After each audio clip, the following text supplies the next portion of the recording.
Today on Board Game Coffee Inside Scoop, we have a very special episode because today we're sitting down and having a little chit-chat with the designers behind Batman: The Dark Knight Returns, the board game, coming to Kickstarter very soon. Are you ready? Buckle up, here we go.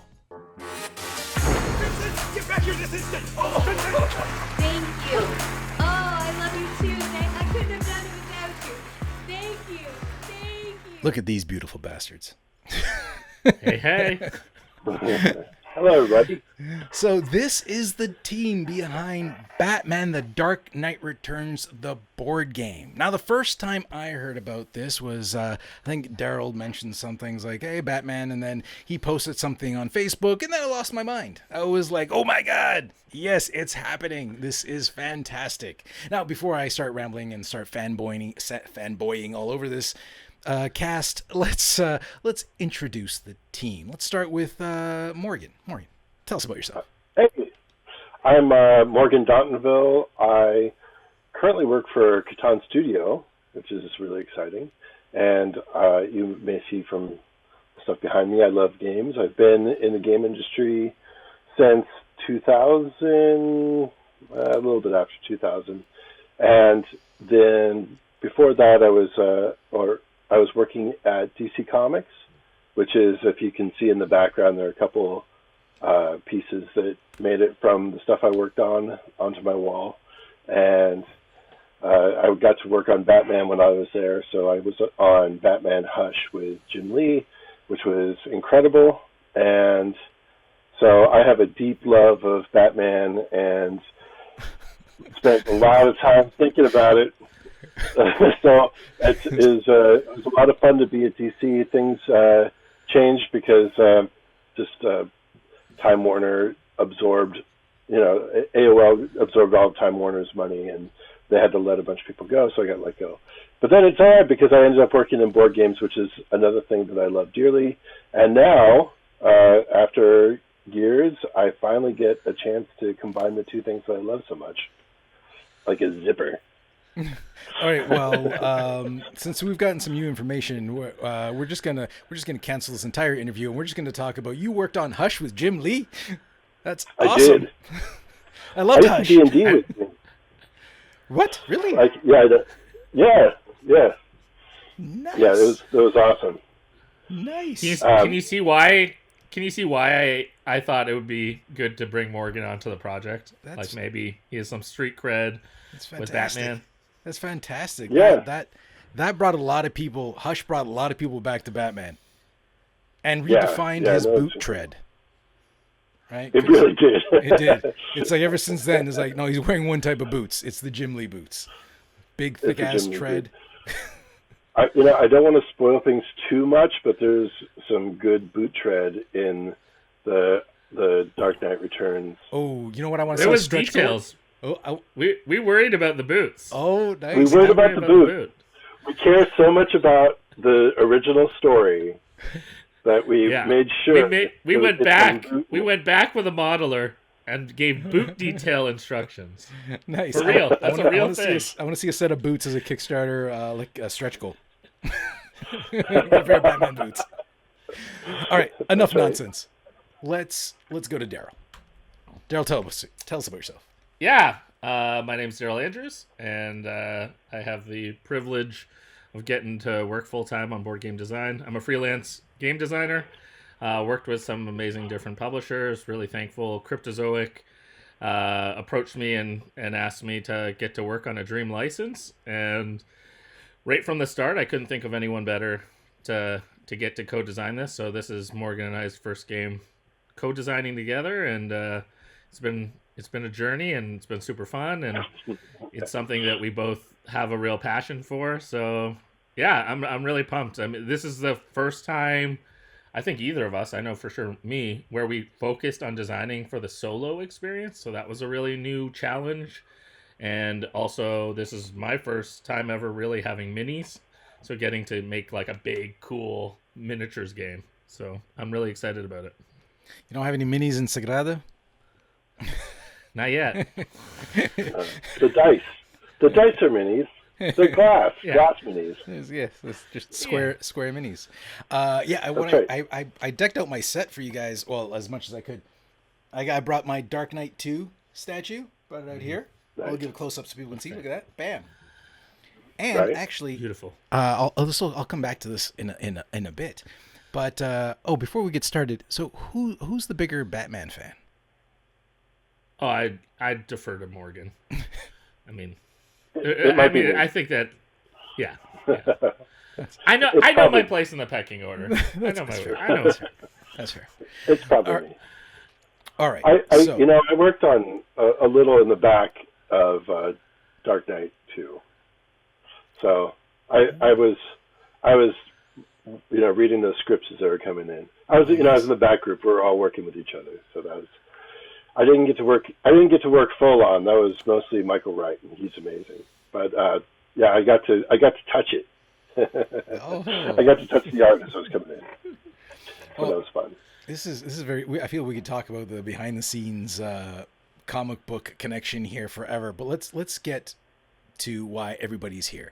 What is The game. Dark Knight Returns, the board game? Because this went up, and I shared your post, and all I got was, "What is this?" And I was like, It's a box and 2 minis. Yeah.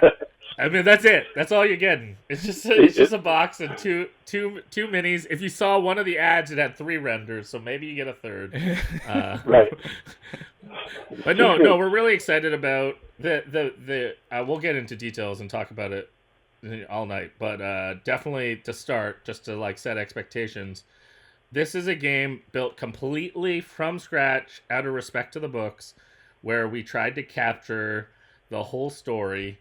And so the game is actually 4 books or 4 separate kind of campaigns that a player can work their way through, and it actually continues. So you're trying to endure, you're trying to almost legacy-ish, because the campaigns are bleeding into each other, and the decisions you make, even in book 1, will have a domino effect all the way into book 4, while you face all your favorite kind of villains and moments.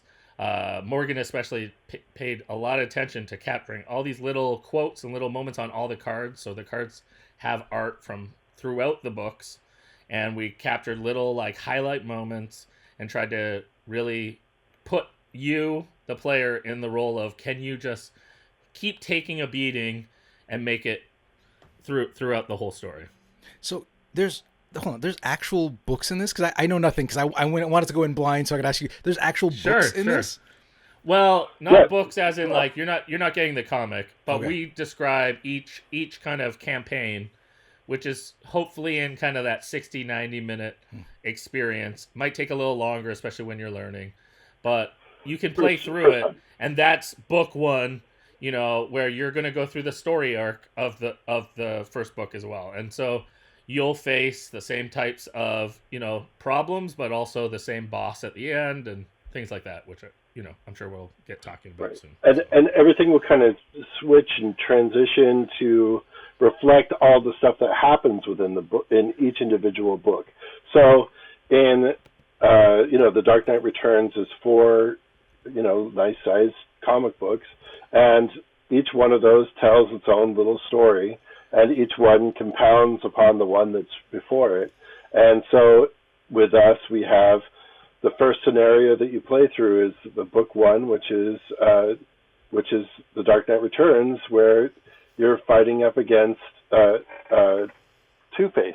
And so, it's all about, the idea that Two-Face might be coming back and released onto Gotham, and you're looking to investigate any plans that he might have. And as the world's greatest detective, you're running around the city trying to figure out if there's any nefarious plans that Two-Face has hatched, and what's really going on behind the scenes. Meanwhile, Gotham is falling into depravity, and it's crumbling infrastructure, and the cops are questionable, and Cops, the press. the press is overwhelming, and everything's claustrophobic. And in the beginning, you have a lot of options, and then as things start piling up, your options become thinner and thinner and thinner, and you have to make choices about how you're going to fight your way to do all the things that you need to do. So it seems like you guys put a lot into this as far as like really selling that theme of like the Dark Knight and his punishing journey through.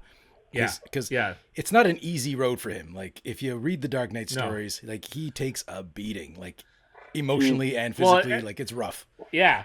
Well, and it was funny because even going back, I mean, both Morgan and I, especially when we started, and now we've read through the books like so many times, but especially that first kind of reread where you like kind of like nostalgia had like a memory of it and you remember the highlight moments, but then it's like you reread it and you're like, man, there's like so much like press and like riots and just like all this grittiness. Like, how are we going to turn this into a game?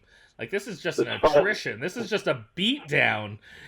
And then it was like, as we started to discover the game, we're like, oh, okay, we know how to like try to capture that moment, but put it into board game experience. Like, what would that look like when you're surrounded and it feels like, how am I going to get out of this? I'm going to just get my butt kicked, but maybe I can punch my way through this.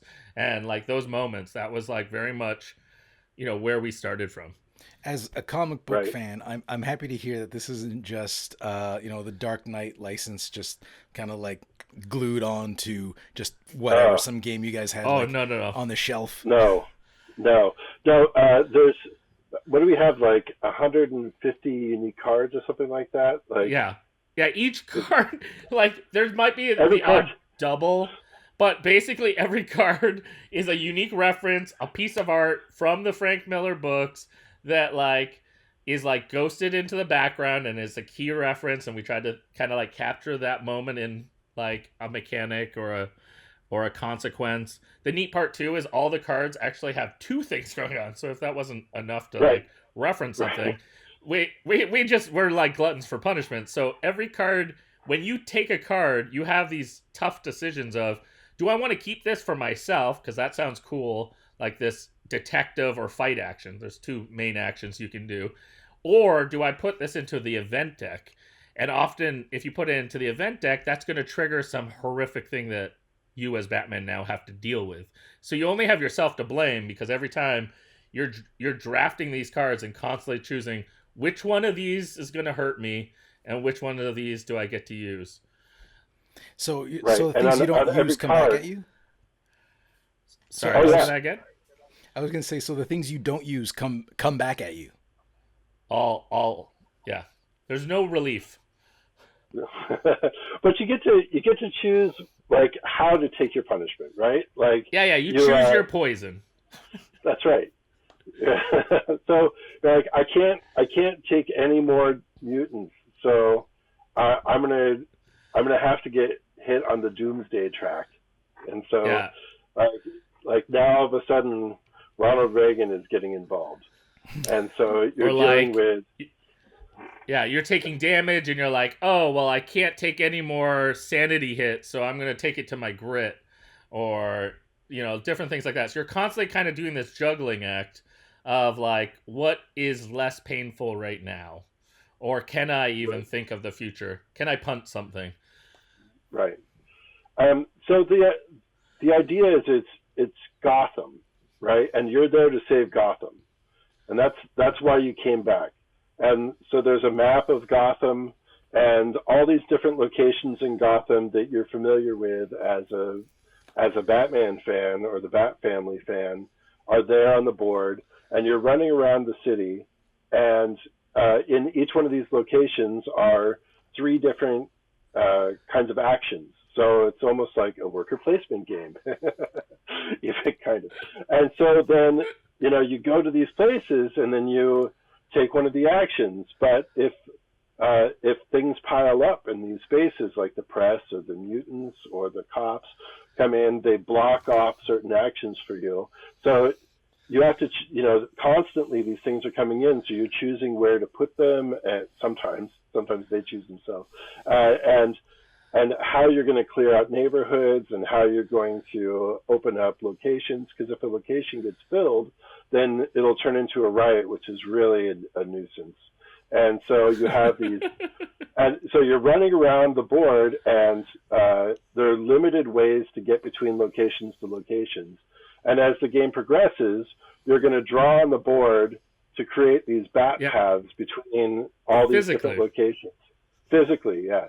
So you're gonna use your wiles to create little shortcuts between locations, and then things will come and screw it up. Like you might destroy those, or it might turn them into one-way paths. So you're like, oh no, I can only go one way through here. So now my route is all screwed up. Or and then as you fight things, whenever you're in one location, if there are other similar kinds of adversaries in each of the neighborhooding locations that are adjacent to each other, then those will all join in against you. So as you build all these bat paths to go around to these different places on the board to make things easier for you, you're also opening up all of the ways for your adversaries to come and support each other against you. So it's a lot of these kinds of decisions you have to make to open up the board for yourself and for the board to kind of fight back against you as well.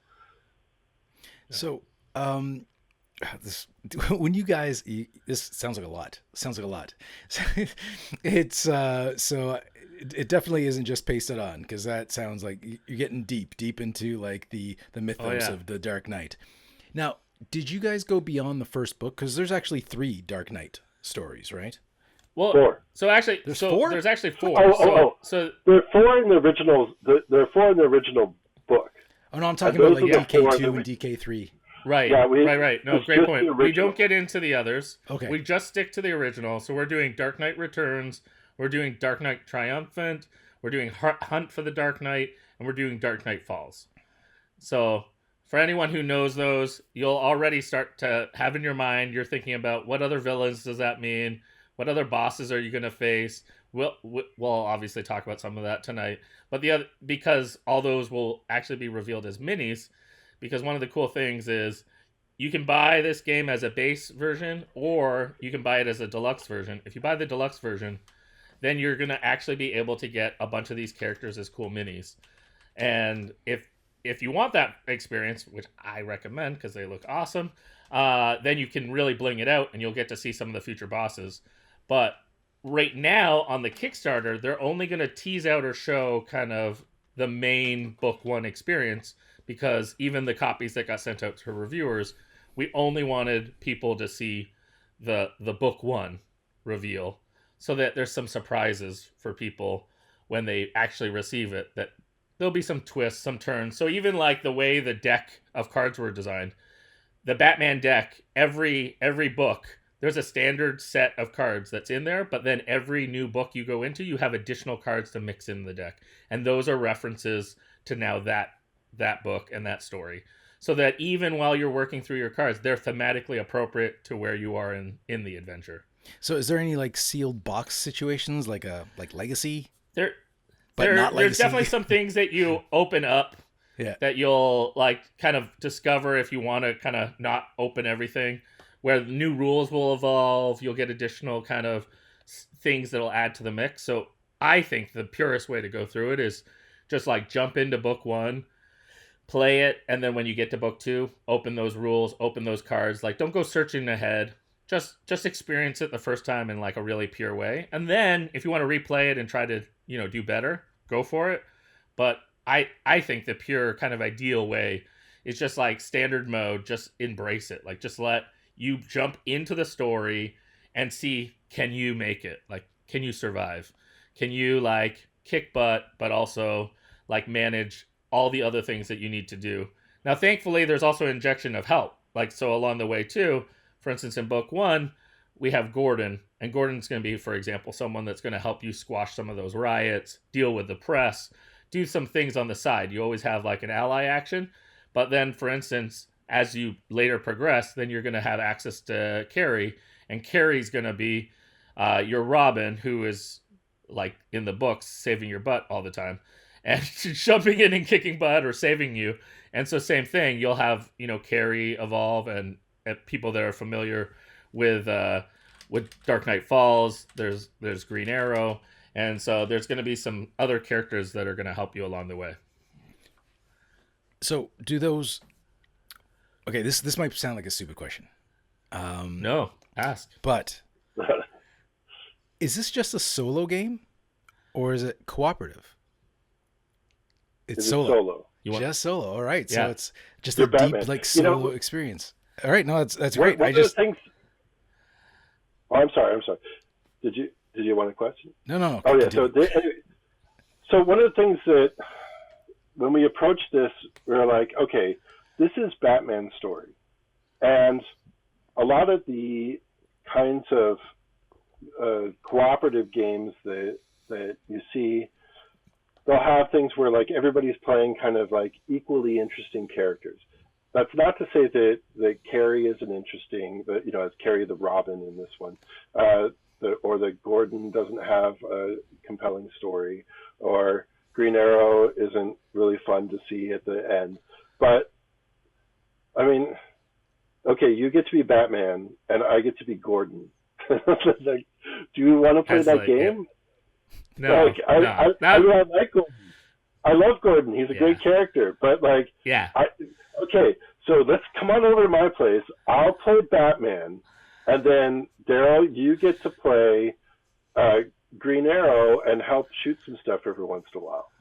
It's like, or I play Batman and you play Batman, and there are two Batmans running around, and you're like, well, that's just silly, So, this story in particular is really about the struggle of Batman and like trying to find his place in a new world, and to have it be a co-op game where it's a bunch of people playing different characters just doesn't make any sense. Like it just felt inauthentic, and it would be pasted into like it would just be mechanically weird and awkward and just no fun. Like it's just no fun. Like even though Robin's cool. Mm-hmm. Like there are a lot of great Robin stories. I don't know if this is the kind of thing where you're like, oh, cool, I get to be your sidekick. Yeah. I mean, go ahead. I was just going to add, like, the cool thing as well, and it's fascinating because now we're in light of COVID, and so many people, like, there is even more demand for a solo experience, but I'm really excited that Cryptozoic was actually, like, ahead of the curve on this, because they really liked the idea, and it was always part of the original concept, was this idea of, hey, there are people that love comics, love these epic stories, and just like when you read through a comic by yourself, what if you could be in the comic? Was really the original pitch when it was very first time presented. To me, it was, wouldn't that be cool that you could go through it and be the hero and have these sidekicks that help you, but really be the star and like work through it. And now, in light of COVID and the last few years, it really feels like the solo game community has grown, and even people that like to game with others, they've found during COVID that they want to solo some of their games, or they want to even like interact with people and show them on Twitch or different things like that. And so that was our goal, was we wanted to design a game that was truly a solo experience. Batman is this iconic, and it is almost like very much the story of just like alone trying to push through this and survive.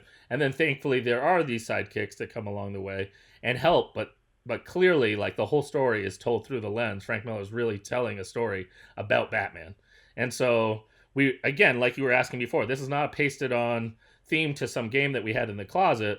We wanted to make sure that the game matched the experience, and that you could go through this and really like have an awesome experience that's true to the narrative of the character. So I'm really proud of Cryptozoic for like being brave on this. And I actually think it's still brave. Like, there's still not a lot of examples of solo games where companies have like risked making miniatures and all those kind of things. That's pretty expensive. Usually they're like big games that like people can buy, and it's easy to like quote unquote find some people to play with. Not right now, but it's another thing to take the risk of saying like, hey, this isn't cheap.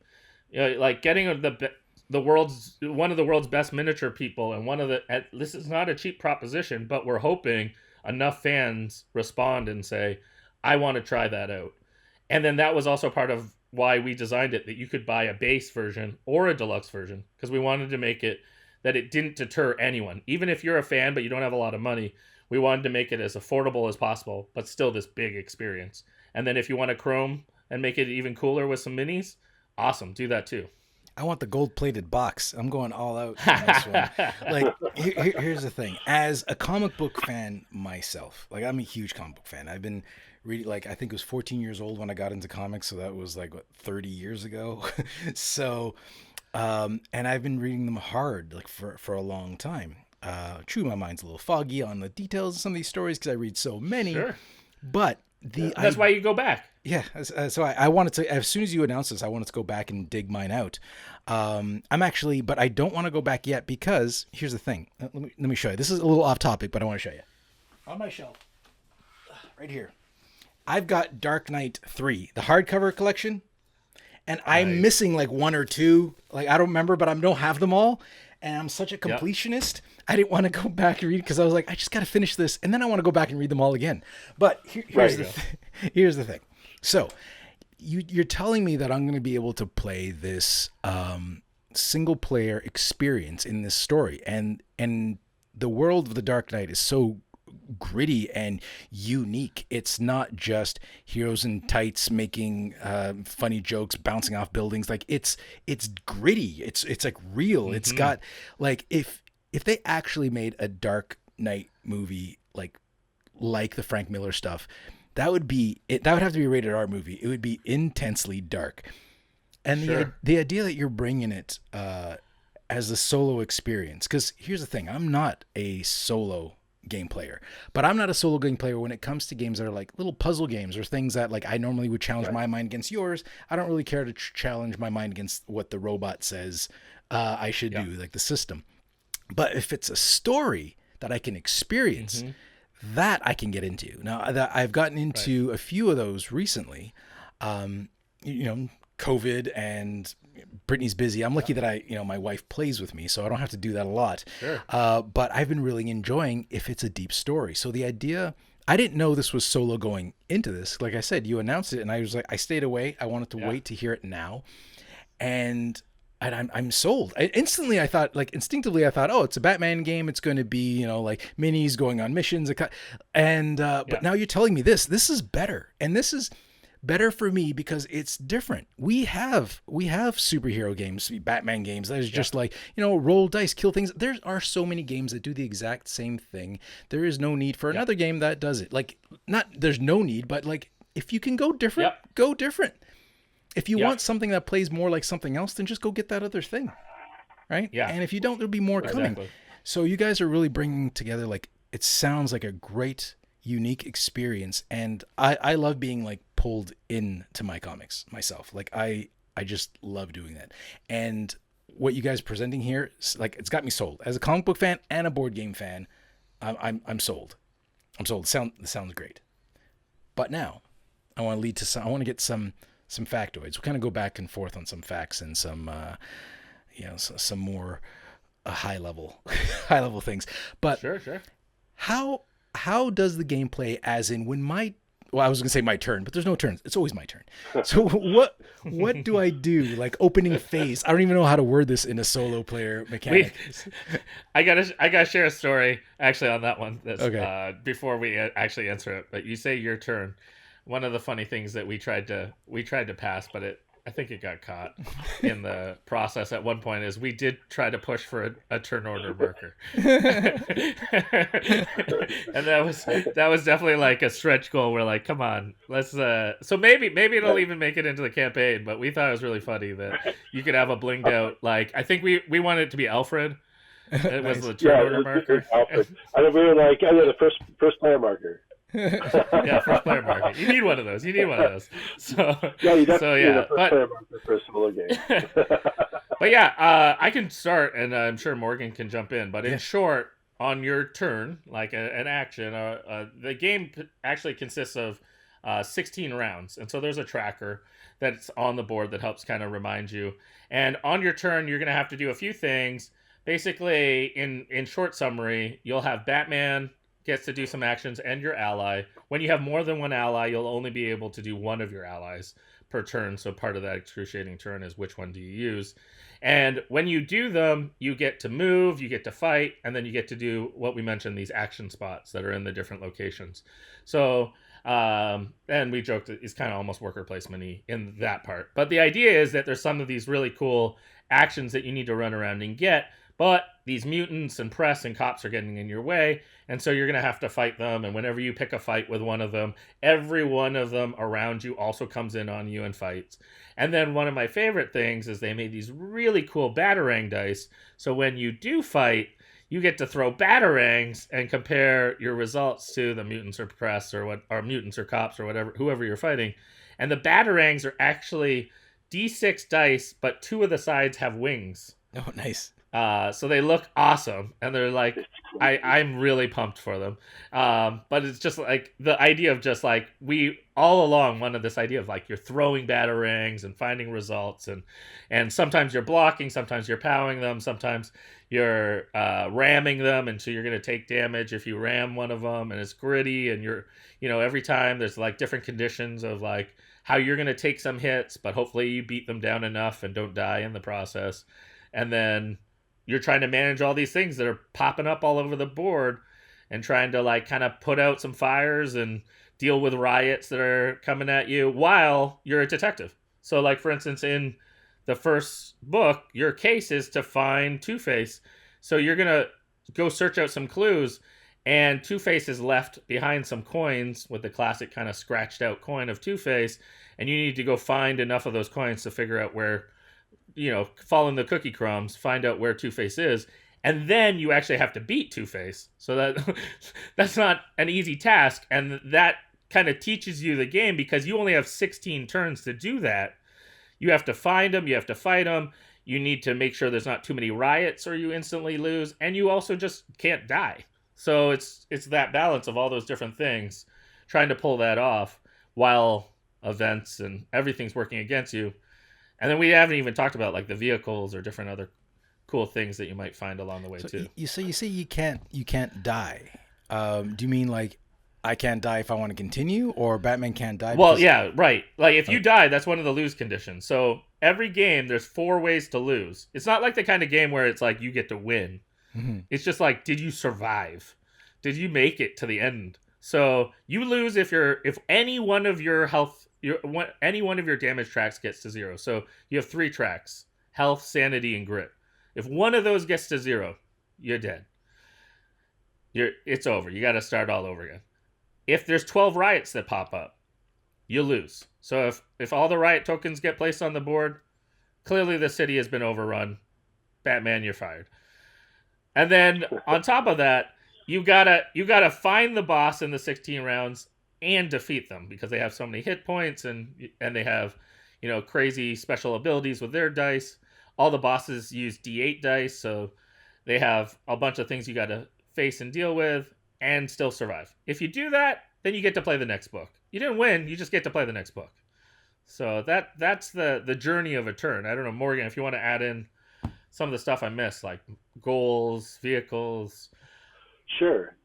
Well, I mean, the goals and the vehicles are really the exciting part, because there's constant carrots that give you joy as you're kind of struggling through all of the difficult parts that Daryl was talking about. I've got 16 turns to finish this, but I also want to get cool weapons, and I want to get extra batarangs, and I want to get smoke bombs, and I want to get a really cool vehicle that gives me special powers that I could use once a book. And so if you get them early, then you get to use them not only more at the time when you get it, but a lot of the stuff resets at the beginning of the next book, so then you can get it at the beginning of the next book, and so on and so forth. And so everything that you accumulate sticks around with you, that you get to use, and it makes you more durable or more powerful or more resilient, or whatever, like able to move around the board easier, or to blow up stuff that's going to be problematic, or just protect certain areas of the board that you just can't get to otherwise. And these little special powers that you get are all really exciting and fun and different, and each one of them kind of reflects all the stuff that happens throughout the course of each of the books. So, any goals that you don't accomplish at the end of the first book will be available for you in the second book, so you don't feel entirely left out. You just need to accomplish those goals from scratch in the next book. So then all these things suddenly become as more and more options and more choices for how you're going to defend yourself against all the things that are coming in at you. And it's not like a tower defense, right? It's not just that like, oh, things are marching and you have to hit them in different ways. It's just that like it's more like a bubbling stew where stuff keeps coming up and you have to like make decisions about, I'm just not going to fight that right now. I have things that I need to do. I'm going to work. I'm okay with that breaking into a riot. I'm okay with like not going there for a little while. I'll deal with that later, because the whole idea is when you read the books, he's not dealing with everything. He's just trying to like try his best. Right, but he has a plan, and his plan's pretty good. So you have to make a plan and make sure that it's a pretty good plan. So the great thing about it is that because you're drawing on the board and because you're making decisions about the cards as they come up kind of randomly, you're deciding how the game is going to play out, how the board is going to form, how your interaction is going to happen, but it's not going to be the same in any way at all and the next time you play it. Like you may never even see some of the cards that you saw the first time, So if all goes well, you're not playing 18 rounds because you've beat Two-Face by turn 14, So the idea is that then when you go back and play it again, you're going to discover all these different things that you didn't discover before. And the basic first front-loading part, which we kind of touched on, is that you have a deck of cards that are like an action card deck. And at the top of the deck is going to be either fight cards or they're going to be detective cards. And at the bottom of the deck, they're event cards. And so every round, you're going to have 4 turns. And you're going to flip over 3 cards from this deck.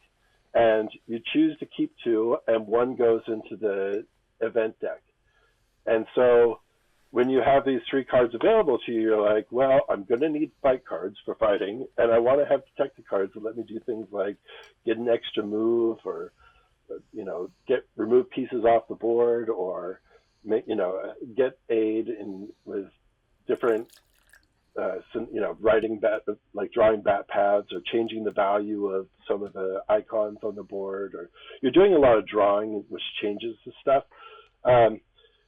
Then you have then you load the deck with actions that will be used against you, and then you also load a fight deck, which is going to be the kind of thing where every time you fight, you draw a random card from that fight deck, and then that goes into your hand that can help you manipulate the dice, change the people you're fighting against, and change the environment so that you can get out of fights easier or win fights without here's kind of blurry, right? Martial arts training, police scandal, so those are the kinds of things that you want to fight, so that way you can keep drawing fight decks, so that you fight cards, so that you can have more options for fight cards later. But you also need these detective cards to help you manipulate Gotham. And so, excuse me, so you're making these choices about how you're going to seed your deck. Do you want to get your action cards into your hand right away? Do you want to have your fight deck all prepared for you early on? Or do you want to have cards that would really help you go into the event deck, so that because the event decks tend to be balanced so that the cards that you really, really want in your hands are also events that aren't that bad if you throw them into the event deck, versus cards that aren't that great for you, but if you throw them in the event deck, they're really, really terrible. And then in addition to that, on the bottom of some of these cards, or on the bottom of the action cards, there are little shields, and the shields will determine how things kind of feed into the board. Every turn, you're going to either see mutants or the police or the press come onto the board, and those things will be, like, the amount of them coming into the board will be determined by this Gotham, the GCPD track, and that track will show, like, how many they're kind of randomly set up at the beginning, and it'll be like, okay, in the like the southern part of Gotham, there's going to be mutants that come in, and you get to assign a number based on the shields that you let go into there. So you get to figure out where things go in a rough way based on the cards that you choose, and you're kind of solving the puzzle of, like, what you're going to be fighting against and how things are going to come in, because you're the world's greatest detective and you can kind of figure out the comings and goings of stuff that's coming in. So it's all about kind of planning your next couple turns, and then after you have and after you have all your turns kind of set up for the next 4 turns, then you flip over one of the randomly shuffled event cards that you've seeded, and then you see what happens from the event. That affects the board in the different, in the way that you kind of planned, and then you run around, fight, take actions, use your ally, and then seed the board with all of the stuff that you put shields from the cards. And so that's kind of the overall turn order. And then at the end of the round, you make a new deck, you see if there are any riots, and then you draw new bat paths on the board. So that way you can figure out ways to get around easier a little. So that's kind of the general overview. And then when you fight, that's its own kind of really fun system, where when you go into a fight, you make a decision about whether you're going to fight mutants or whether you're going to fight cops. And if you choose to fight mutants, then you fight all the mutants in the location and all the adjacent mutants, and then they all kind of swarm onto you, and you can make a decision about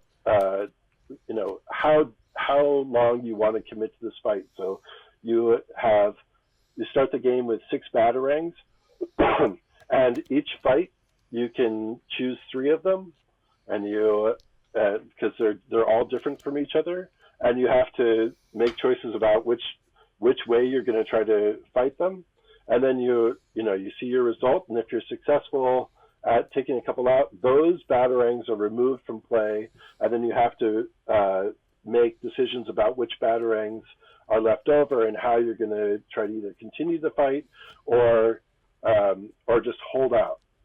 And of course, you want to try to clear as much stuff out as you want, but every time you continue the fight, they're still doing damage against you. They're still beating you down. So, if you have kind of a dud fight, you're like, oh man, do I want to keep doing this?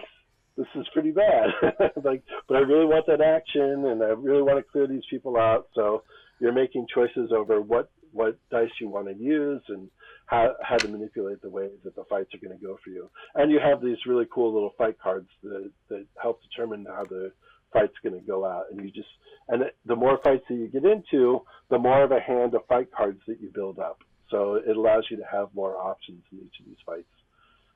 So then, the other thing that's really exciting is the things that Daryl had shown, which are gold cards and vehicle cards. So if you go to Wayne Manor is kind of your little home away from home at the top of the board, and then you could go there and pick up a special vehicle. In the beginning of the game, there are 2 special vehicles that are going to be up in Wayne Manor, and you can pick up one of the 2 of them, and then you can always go back again and pick up the other one. That's remote control bat, my favorite. And so these vehicles will help you, do different things on the board, or help you move around, or help you control the people that you're fighting against, or just go in and just blow up a spot. And so, and when I say blow up a spot, I mean like literally you're drawing on the board and destroying parts of the city. Like you just need it cleared out, and hopefully you just don't need to use that part again. Because every time you draw on the board, it stays there until something changes it for all of the books. So if you blow up a section of the board in the beginning of the game, then it's book 2, it's going to stay blown up. Book 3, it's going to stay blown up. Book 4, it's still not comes there. back. No. No. Book 4, it comes back. No. Yeah, it's a return of the spot. It's the return. So everything you do is just creating an environment, a living, breathing environment that's based on all of the decisions that you've made earlier on. And you're like, oh man, I have to turn one of my paths into a one-way path. And you're like, I'll just do this one. And then later you're like, oh, why did I do that? I didn't want to do that. But you only have yourself to blame. That's the beauty. Right. And you're constantly, you're like, I really should have chosen a different card. Why did I choose that card? I would rather have this be the event. Or why did I choose that as the event? That was really silly. You guys answered anyway, sorry, go ahead. Go ahead. I was saying you answered a question that I was taking notes to ask, because you kept talking about drawing on the board, and then Daryl showed the board, and I was like, oh, it's a dry erase board. Yes. Nice. Yes, and so you're drawing to modify locations on the board. You're drawing these paths. You're drawing to modify those paths. You're drawing on the GCPD track to determine what's going to be coming out where. And one of the great things is that after you're finished with one of the books, you just draw on the board all the stuff that you had done, like where all the pieces are, where the mutants are, where Robin is, where everybody else is, and then just close it up. And then when you open it back up, all the information is there, and you just put all your pieces back out again. So you could either pause the game in the middle of the game that you're in, and we have rules for how to help with that. Or after the end of a book, you put it away, you take a breather, and you're like, oh man, that was really intense. I made it. And then the next time you open it up, you're like, all that stuff is right there for you, and you're just ready to go. You just populate it. I want to give a shout out actually to Deacon Wheeler. He was our first project manager on this project. We've had a few, but it was actually originally an idea that he said it popped in his head while he was on a New York subway. We were at New York Toy Fair. If you can believe, there were conventions one time ago, but we all three of us were actually at New York Toy Convention, and we had shown the prototype. We actually played a little bit of the first initial ideas of the game in the cafeteria of the Javits Center, and then he got the idea in the subway of what if you could save the game? Like, what would that mean? Well, how could we do that? And he thought of the idea of the whiteboard, and when he shared that to us, we thought that was awesome. We were like, that's super fun. Not everyone has the luxury of, say, leaving a game up on the table. Like maybe your table is also like the dining table, and so you get a little bit of time, you play a little bit, and then you're like, oh, I gotta clear this up. or I'm going to die. So, I mean, I know that feeling because for many years, just had one dining table, and my wife would have probably killed me if I just left it there all the time. So, so we thought of this idea after, like, Deacon suggesting it, and we were like, well, we got to lean into this then. And that's what helped evolve. Like, we started thinking, oh, that means you can destroy places, you can draw more paths, like find alleyway shortcut routes, and that just felt even more cool.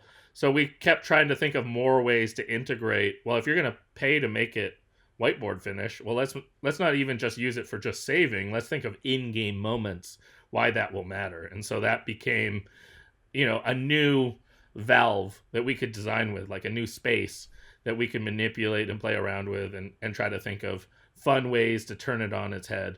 So that was even just like a really fun in design. We were already kind of pretty far along the idea of the main mechanics, and then we had this new tool, and we were like, whoa, let's use that. And then, I mean, it ended up taking a while because COVID really slowed down the process, but because, that was literally like a month before COVID hit. Then there was some hiccups along the way because everyone was trying to figure out, like, what do we do now? How do we make games during a time when, originally we were thinking we'd meet up at conventions and work on it in the evenings, and now all of a sudden it's like, oh boy, I'm locked inside my apartment during COVID because there's rules like that in Canada, and we got to figure some ways to keep making this game. Same with Cryptozoic, like they can't meet at their offices. Clearly, they're not essential services. So, how does a publisher function when they're used to, meeting all together and pushing a game along? It takes a little longer. You find some new ways to figure things out. Thankfully, this was a solo game, so it's a little easier to play test, but still tricky to get everyone on the same page. So it was neat, and it's funny to like kind of look back and go like, it's basically been a year since that original pitch meeting of here's the initial idea. And that original meeting inspired Deacon, while he was carrying the prototype on the subway, was like, if this was whiteboard, I could just write right on the board. So, little secret story. Oh, it's behind the scenes. I was just like enthralled. I was like just choking on choking on my enthusiasm. So you mentioned Two-Face as one of the bosses. So do all the bosses have minis? Mm-hmm. Yeah. Are they all going to look this good? Yeah, oh, yeah. And better. These look Actually, some of my favorites are not on there yet. So, a shout out to our sculptor. Some people are familiar with his work if they purchased another Batman game made by another publisher that had lots of miniatures. One of their main sculptors, his name is Arnaud. Arnaud. I'm drawing a blank on Arnaud's last name. I'm sorry, Arnaud.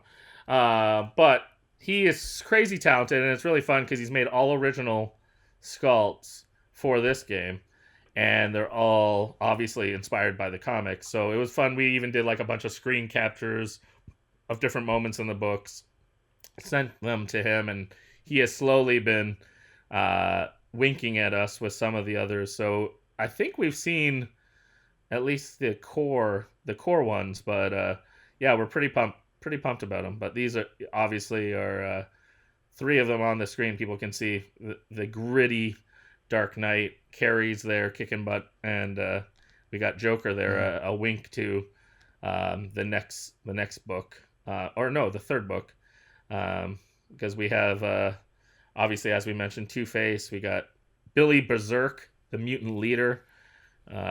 Even though it took us a long time to find his name. We read the book so many times. And both of us were convinced that he was always called mutant leader. Because literally, throughout the book, he is only referred to as mutant leader. But some, like, thrown away sentence on one page, a random character says Billy Berserk. And we were like, oh... It's even like a weirdly structured sentence. So you're like kind of not even sure what the sentence is. You're kind of like, when you're like reading fast, you just kind of like glance over it and you're like, I don't know what that means, whatever. Right. And we were like, oh, right. That's a name. Oh, that's the mutant leader's name. Like we so yeah, Billy Berserk's in there. Main characters. I'm sorry to talk over one you. main character. What is it? So How is it possible? Do all the bosses like a combat with a boss? Is it like pretty much work with the same rule mechanics, but then the way they react is different? Like they have a bunch of different abilities that they attack you with. They have a bunch of they have a bunch of separate rules. Yeah, they have some additional rules. They have hit points, so it's a little more classic fight in that like you're whittling them down versus when you're fighting like other adversaries like the mutants and whatnot. Every dice represents their health, so when you eliminate a mutant, you eliminate one of the dice you have to fight. So that's kind of like your meat and potato fights, but then your big baddie, your big boss fight, then you're whittling him down, and they have some extra new faces that you learn. And some of them, it's even if they combo, like for instance, if you get two faces, so two of them say face, and if you get two of them, there's a special consequence for that when you roll two faces dice, and some of the other dice they combo and he's hurt got his you own in like some new... Yahtzee. He's got his own Yahtzee attacks. Yeah, Right. exactly. So there's a special rule or two whenever you're fighting a new boss that we tried to A, make them thematic, and B, it also is increasingly harder and harder. So we think the stories kind of stack so that obviously, no spoilers. I think most people would know this, but the last fight's against Superman. And, some people think Superman's pretty strong. So we needed to make it get, harder and harder as you started facing these bosses. All his dice are and sixes. see like, yeah. So he's got some D8s. He's got a lot of them. He's got a lot of D8s. And you kind of can't beat him. Batman can't actually win against Superman. You kind of just have to survive him constantly pummeling you. So because that's what happens. And you can't run from him. You So can't no matter run. how far you move, He'll just he fly gets to you wherever every want. turn. I do like that you can't just punch Superman in the face and take down his health. Oh, no, you do. Well, You but do you need the punch ring. You can hurt him a little. Don't you need do you need the kryptonite ring or whatever Batman Oh, has? I mean, there is a bow. Oh, There's a kryptonite arrow involved. oh, that's right. Right. That helps. It really does. It helps. Yeah, It helps. it can help. Maybe some armor. I don't know. Batman's got Maybe a nice little an outfit or two that helps. maybe a boot. Maybe a boot. Oh. Maybe a boot. A spiked one. A spiked one. I like the idea that definitely a you. boot. I like the idea that I'm I guess pumping up Batman, right? Because you said there's like you gain stuff for him, right? To like modify and increase what he can do. Is there the way I modify Batman? Is it linear, or is there like is there a progression to the way I upgrade him, or can I want to take my shark repellent. I want to put on the armor. Well, there is some progression. They're not all available to you. So some of them become available in book 1. If you don't accomplish them, they're still available in book 2, but now some new ones inject into the game that are thematically in book 2. And so you can kind of choose. Those are optional. They're side quests. They're, little side goals that you can accomplish. And it's how much do you deal with now, and how much do you also deal with, your future. Mm-hmm. Right. Like there are three that pop up every book. Book. Yeah. With the exception of the last book where there's some extra stuff that comes in. So you make choices about, how much you want to focus on it. You can get all 3, and then maybe it gets a little close.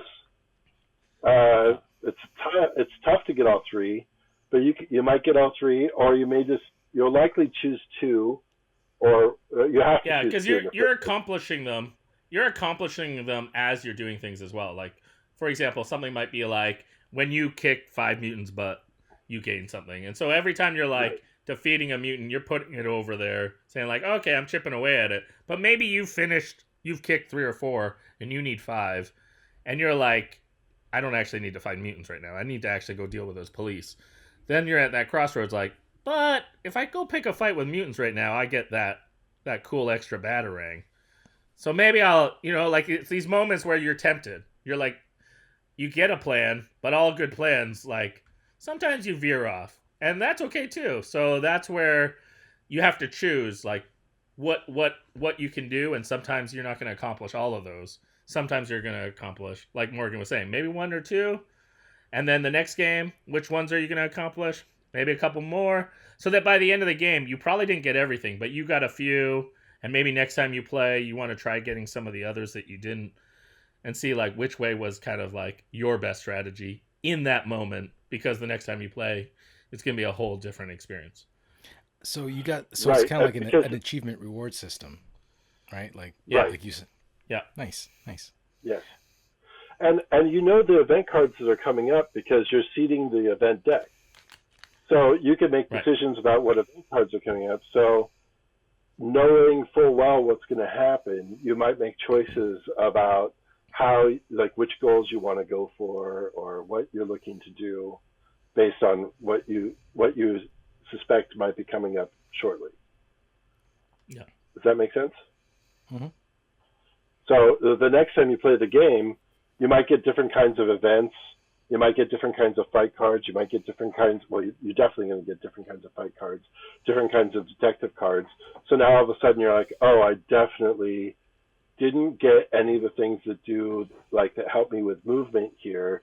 So I'm going to have to go do things that help me with movement. It's like, so to compensate for the fact that I didn't get the cards that I needed. Or maybe I need to go definitely get a bat tank. Maybe I need to go get a horse.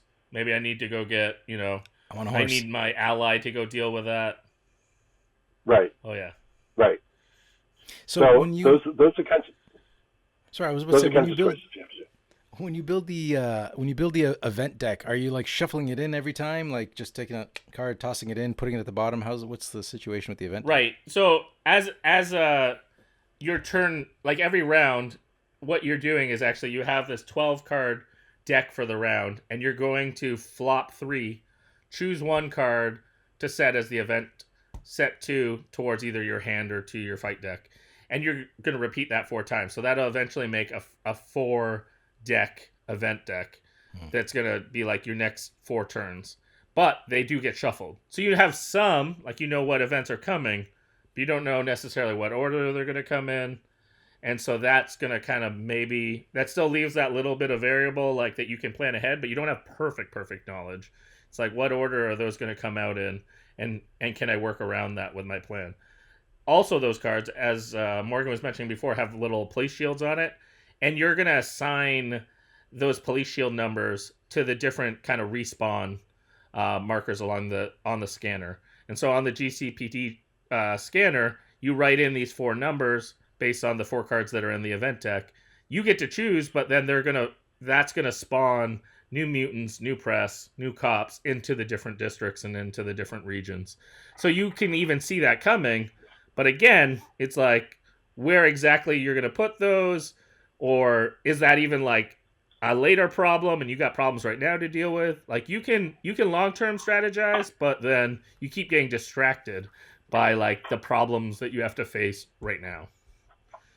So you mentioned sidekicks have been mentioned a lot, or sidekicks or assistants, not sidekicks necessarily, but like Gordon, he's not really a sidekick, or is he? Some people would argue he's Batman's sidekick.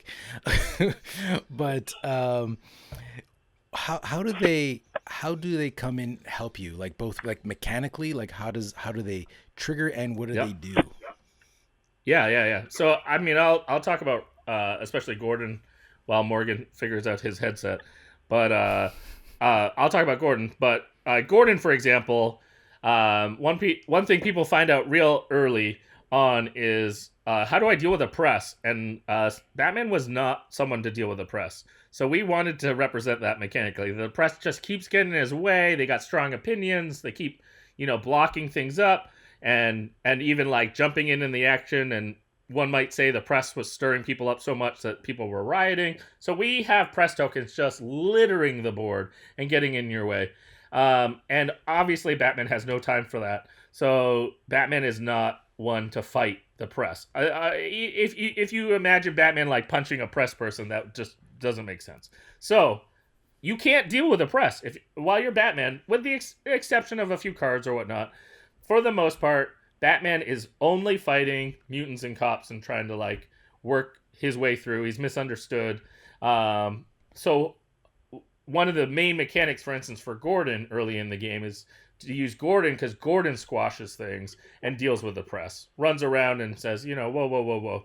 And so Gordon is this one example, mechanically talking, of a tool that helps deal with that. The other thing is Gordon, being the commissioner, whenever they come together, when Batman and Gordon are together, they can deal with riots. So mechanically speaking, as these riots keep popping up, they're a pain in the butt to fight. So not only is like fighting tokens suck, but if it turns to a riot, it's even worse.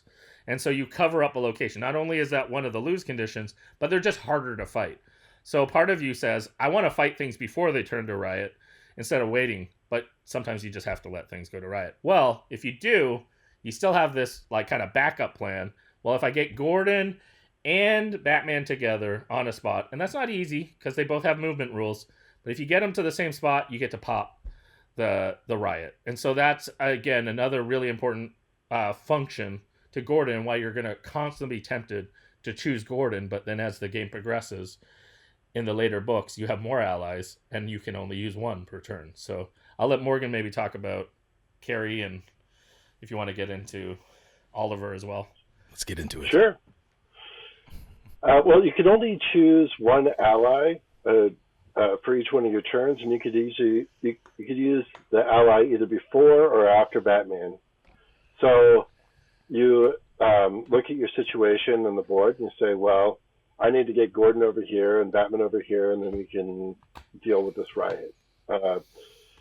But then once the game progresses and Carrie comes into the game, you have choices where you can choose between either using Carrie or Gordon.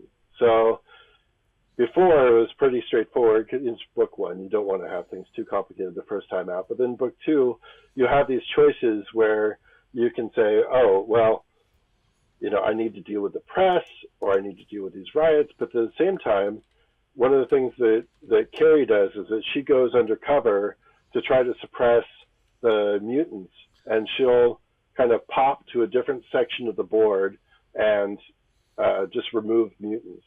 But if she's out undercover, she's not helping you in battles. So if you have Carrie back in the space with Batman, then and you use Gordon to run around and do stuff, then whenever you get into a fight, Robin can come in and use Robin's special powers to do things like manipulate other dice. She's not like a big heavy hitter, but she's all about control and support. So she's got that slingshot. So, she gets that slingshot. She gets that slingshot. She does some damage. She does, in the crowbar. Yeah. So but mostly it's like, oh, you know, don't engage her directly. You know, like that's she's there to like, see, you know, check out what's going on, spy on people, and maybe do a couple dirty shots in the back. But like to distract you. So like her stuff will allow you to like flip over to the other side of a die, or to cause rerolls, or to just like manipulate things in different ways, and both your own dice and the dice of other things that you're fighting against, which like that's super helpful. And but you also have to roll for it as well. So she has her own dice that she's rolling, and then you as the game progresses, you have different goals that you can try to get to build her dice pool up so that she has different choices as well. And that's really fun and exciting to manipulate the way that the dice work with each other. And so, you know, as the game goes, you have more and more options available to you. But then that's only if you keep her fighting with Batman. Sometimes you just need her to go out and clear out of space before a riot happens. And so Batman's on his own a lot of the times as the mutants are getting out of control, and you're like, I really wish Robin were in this fight with me, but I need to make sure that isn't going to riot, and that isn't going to riot, and that isn't going to riot. So there are a lot of choices you have to make, and every time you're moving her out to fight these riots, then Gordon's just sitting there being like, I'm an old man. He's got his hands in his pocket, chilling. That's right. I'm going to just smoke the cigar. I like this idea of just all these different characters that your friends that familiar characters from the books, and they all have their, I guess, different abilities that you can use. Kind of asking them for favors, and they're there to support your character, which is right. Cool, man. I dig it. I dig it. Yeah, and awesome. then at the end, Green Arrow comes in. There's a choice that you have to make. Not to give away too much, but there's a choice that you have to make whether to retire Gordon because of the events that happened in the last book where Gordon just wants to go home, and it's right about the time where Green Arrow comes in. So you have to make a choice at some point to give up Gordon's power to bring in Green Arrow, but Green Arrow is really good, but you really want Gordon's power, but Green Arrow is really good, and so Green Arrow comes in. And he can just clear out cops because he does not care about cops. But you have problems with cops, and so Green Arrow is just kind of an anarchist. He just isn't really interested in the sanctity of the law. But you need to have a lot of cops cleared out, and it's super helpful. And he also shoots to other places on the board and supports Batman from a distance wherever he is, and then he also has some pretty big tools to help you fight the Big Blue. So that's you need to get him in, and so you need to make a decision at some point to ditch Gordon to have Green Arrow come in and try to take a piece out of Superman to make up for his lost arm that Superman obviously tore off at some point or another. Yep. Superman, what a dick. He's kind of he's a real pain in this game. He's a real pain. So, because you mentioned he's a reoccurring character, right? You fight him throughout, or a lot. Interesting. Superman. This isn't Zack Snyder's Superman. It's Frank Miller's Superman, and those really aren't the same. Like, Superman ultimately wants to do the right thing. He wants to be the good hero, and if it means having to stop Batman from looking like he's out of control in order to stop Reagan from literally blowing up Gotham, right? Like, or the world. Like, he does. Like, if things look like it's too much out of control in Gotham, then the whole rest of the country. So they, he feels like he's doing the right thing, and so he's convinced that trying to take Batman down is the way to do it. And so it's like it's a conflict of interest, but. Is he a good guy? He thinks so. But yeah, he's kind of a dick. So, let's just sum it up to Superman's a dick. All right, so there's definitely a lot going on here, and we got our chapters. There's a lot going on. So is the rule book? I think Daryl, you touched on this really early on, saying you could read ahead if you want, but you don't have to. You can just read the rules for your chapter. So is I guess we have an evolving rule book. I read this and this will get me through chapter 1, and then I can read this. Well, and exactly. So we tried to. So right now, for example, we tried to make a rule book, for instance, that went out to previewers that didn't give away things beyond book 1. So, for instance, hopefully, and things are still getting edited and laid out. But for instance, our hope that we expressed is that those can at least have some supplementary or complementary things that you read into, if that's later in the book, if that's a separate book, whatever. That's kind of a production question that we don't get to make that decision, but we know they're trying, they're figuring that out. And then the other thing is each book has, for instance, a unique story card, a unique Batman card, new new ally cards or new bosses, and so those are book specific. So when you go into book 2, you have a new Batman card, and that might have new rules.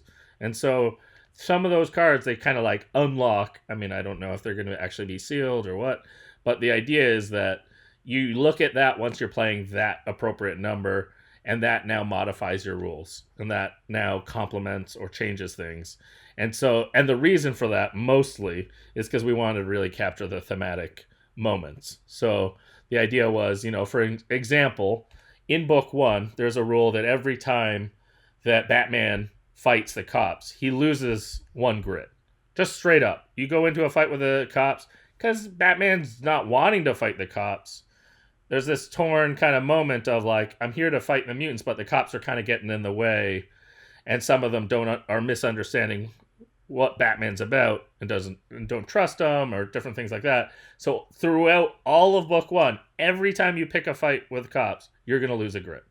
And that's going to probably inform, like, you better not pick too many fights with too many cops, because if your grit gets to 0, you've lost the game.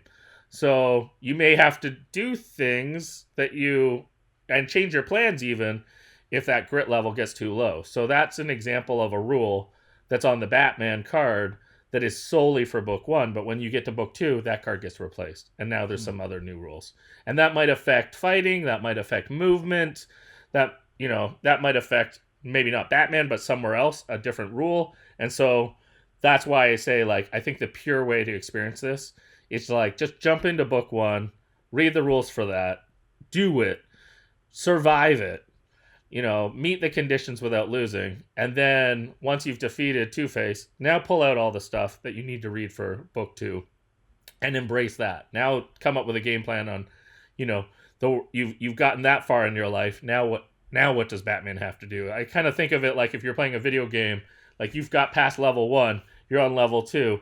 Now you're going to face, well, like, what does level 2 look like?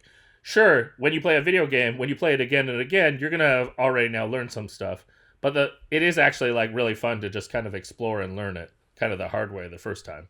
And give yourself permission, like, you might lose. That's okay.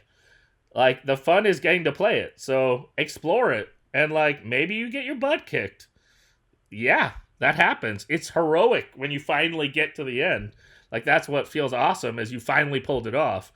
Just like when I'm playing a video game, it keeps beating me down, and then when I get to the end, I'm like, woohoo, I won. So, our hope is you're going to feel that attrition. You're going to try your best to get through it, but you might have to play it a few times. You might actually have to explore a few different strategies. But I guarantee each time you play, you will be a little smarter. You will have learned a few tricks along the way. And then you're going to be like, oh, I have a better idea. Not all those plans are going to work out, but you're going to have some better plans each time you play. Which it fits into the license perfectly, because like the Dark Knight stories, it's not easy. He's not having an easy go at anything. Right. Like compared to other, Batman stories. Like if you haven't read The Dark Knight already, you guys should do yourself a favor and go read the Dark Knight series, because it's a different Batman experience. Where you usually feel like, oh, Batman's got things under control, and in the books it's like, yeah, everything's smooth. He's like James Bond, right? It's slick, right? Yeah. And in this one, it's like, if James Bond got hit by a truck and he was a little drunk, and and he's just like, he's got a mortgage he can't pay off. Like he's just having a hard day. He's 55. He's good for 55, but still, like, he's 55. So. Yeah, he's old. He's a hurting unit. And I like the fact, sorry, go ahead. As someone in my 40s, like, I am not someone in my 30s, and I'm definitely not someone in my 20s. And so, like, when Batman gets back into it, not only that, but he hasn't done it in a while, and so he's a little rusty. And like, oh, normally I would have been able to take that hit. Oh. This one's really gonna hurt. like every time he gets hit, he's just like, "Oh man, this is not working out the way that I wanted it to." Like, I'm feeling this, and there's a couple fights that he gets into where he's just like, he's not winning. He's not winning this fight. Like, he's just kind of getting a beat down, and if it isn't for like someone coming in at the last minute and helping them out, or a sea change and something happens, then that would have been it. Like, and it's just because he took the beating too hard. An example like that I want to point to, for example, like we just had, thankfully, like a good friend of ours, John Gilmore, has play tested the game and has contributed feedback with it. And he told us his first 2 times he played, he lost. So, like, here's an experienced, smart game designer. And even him, like, after the first couple, he discovered a way to win. But, like, his first 2 times jumping in, the game beat his behind, Like, he said, man, that's pretty tough.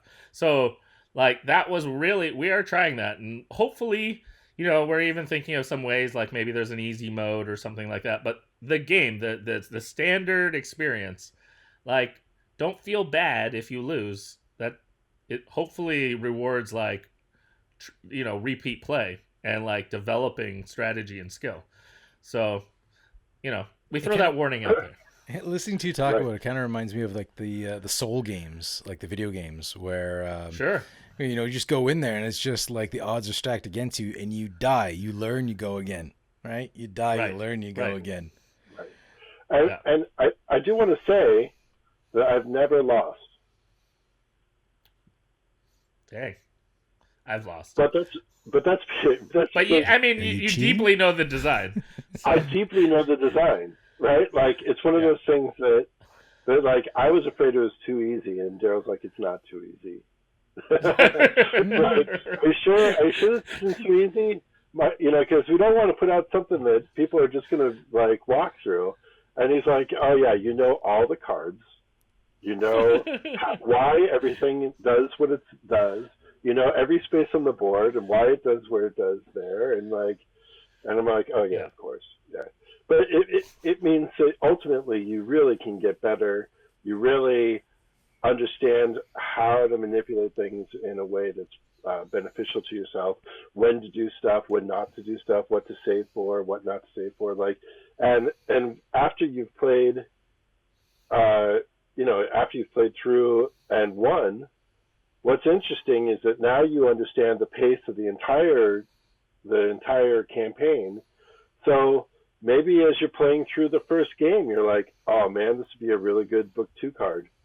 This would be a really good book 3 card. I'm just going to hold off on. I'm going to hold this card till book 3. I'm going to save it. And save it. I have no hand limit. Like, I can just keep whatever I have from book to book.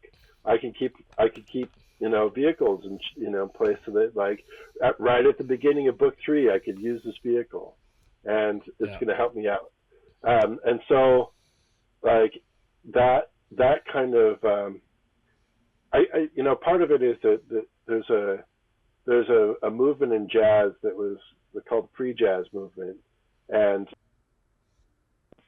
a lot of people who really love pre-jazz have listened to some of these albums over and over and over again. And initially, the idea was that, like, everybody comes in and plays like in a certain key signature at the same time, and you end up with this really kind of fun, weird chaos. And that's what's cool, is that it's surprising, and it reveals itself constantly, and it's new and exciting, and it's unlike anything else. And then people listen to that, those albums over and over and over again, and then they're like, oh, I keep finding all these things by my memorization of how things happen. So it's no longer free anymore, right? Because you have information about what's coming up and how it's going to come together, and that moment of brightness and the way you can prepare yourself for things emotionally as they come up. And so in a lot of ways, this also has that too, in that you're like, oh, I know in book 2 there's going to be these kinds of things that happen. You're like, I definitely want to have these things ready for it when I move into that space. And so that's that kind of, like, high level strategic build is also another big part of the kind of learning experience and metagaming that you can do while you're playing. So you're not just surviving, but you're also planning brand strategy as well as your book strategy. Yeah. So that's getting deep. I can tell you guys are like really, you guys seem like really into this, like excited about it. It wasn't just, and I like the fact that there's like definitely an emotional connection between you guys and the story and this game and how it all comes together, which is good because, you know, because there are games that you design and then there's games that just are designed. You just throw them out there. Like it just happens as like, there's a lot of games out there. There's not a lot of heart in a lot of games. Not every game has heart in it. Some of them are just like, it's just by the numbers. It works. It doesn't. Sometimes it works. Sometimes it doesn't. But when the designers have like that heart behind it too, I think it really comes through. And just listening to you guys talk about this has me excited. Like this sounds like a great Dark Knight experience. And not just a Batman experience, but a Dark Knight experience. Yes. Yeah, no, I mean, it was hard to like keep it under wraps. Like, it's funny, like we keep seeing even posts like, when are we going to learn more? And we're like, we're ready to explode. Like, we're like, come on, let's get this Kickstarter going. So we want people to experience it. We want to see like what people discover. We hope the passion we have for it comes through. We think there's some really great people that have come together. I mean, even just the editor, Jeff Fraser, we've been chit-chatting with him for the last couple weeks, refining the rule book, and he's crushing it. We're looking forward to more of his fingerprints getting all over the rules and all that kind of stuff. Like, we're really thankful for the people that have come together. We think Cryptozoic's done some amazing work with especially the art and the production. We think it's gonna really wow people. Oh, the production, like you guys have. Here's the thing. You shared, I think you shared the image that's on the screen now.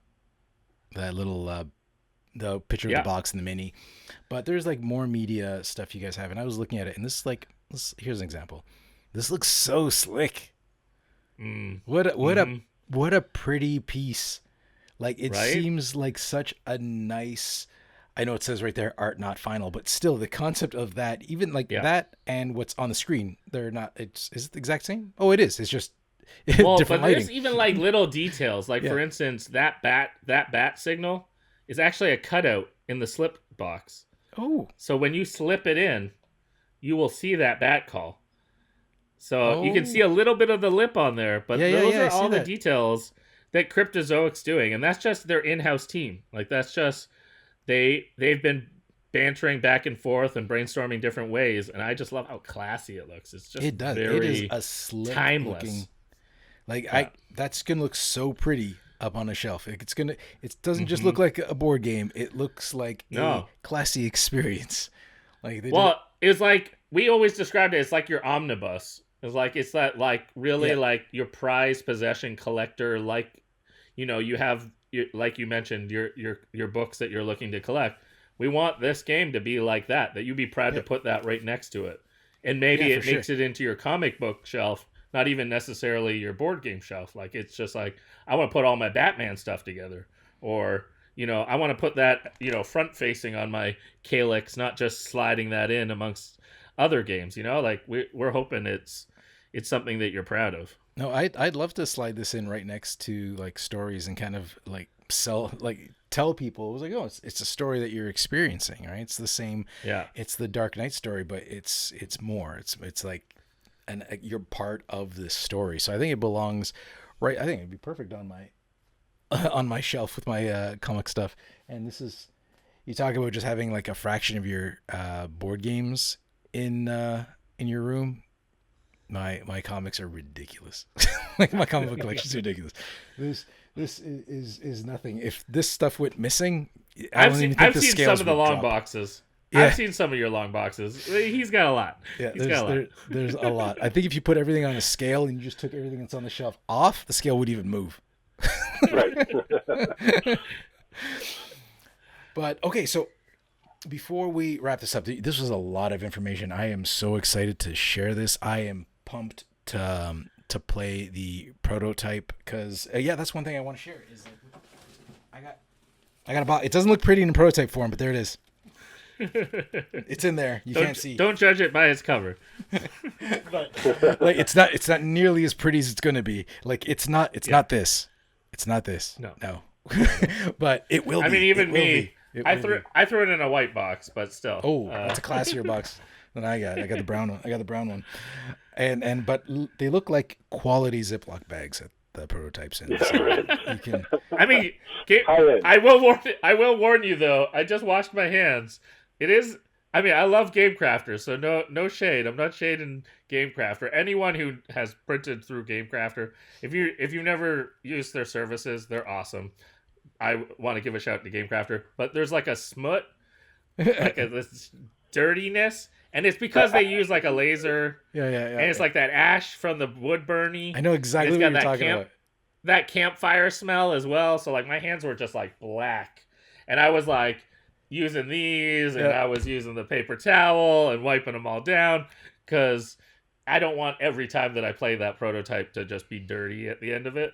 I mean, maybe that's thematic. It's very gritty, but put it on my face. Yeah, exactly. You're just like, I'm ready.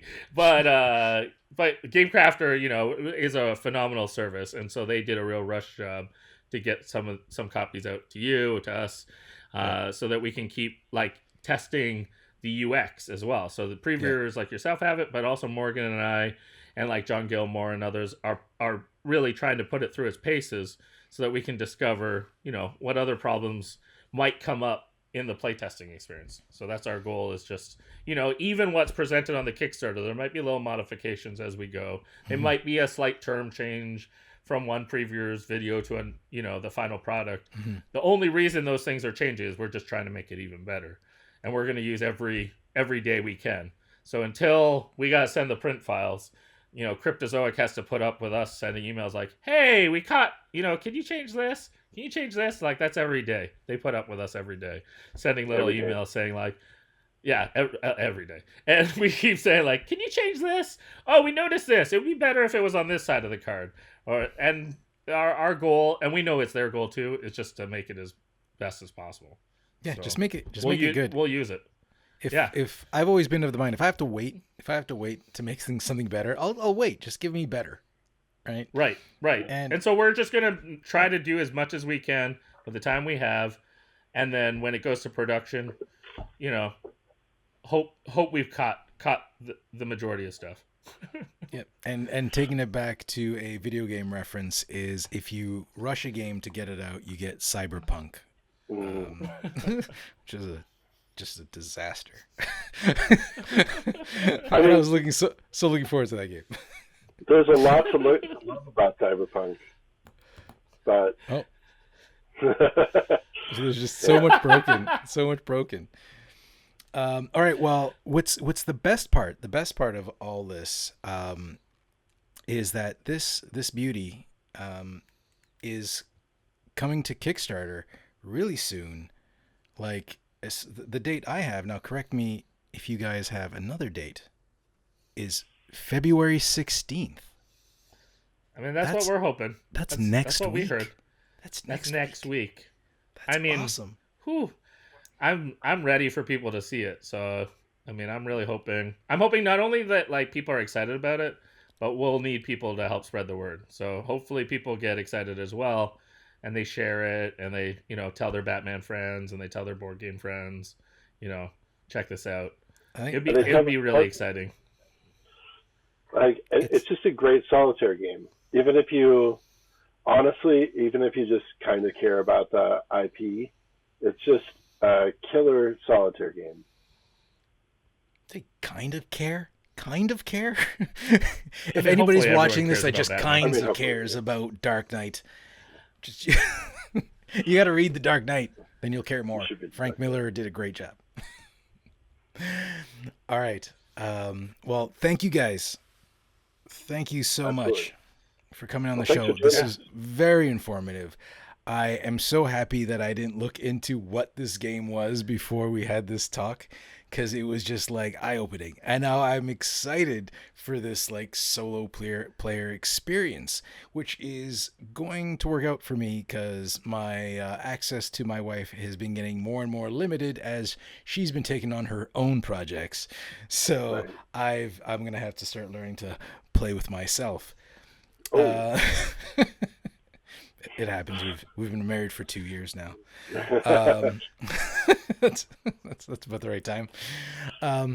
Okay, so that was it. Morgan, Daryl, thank you so much for Yes, it's so coming good on to the meet show. you.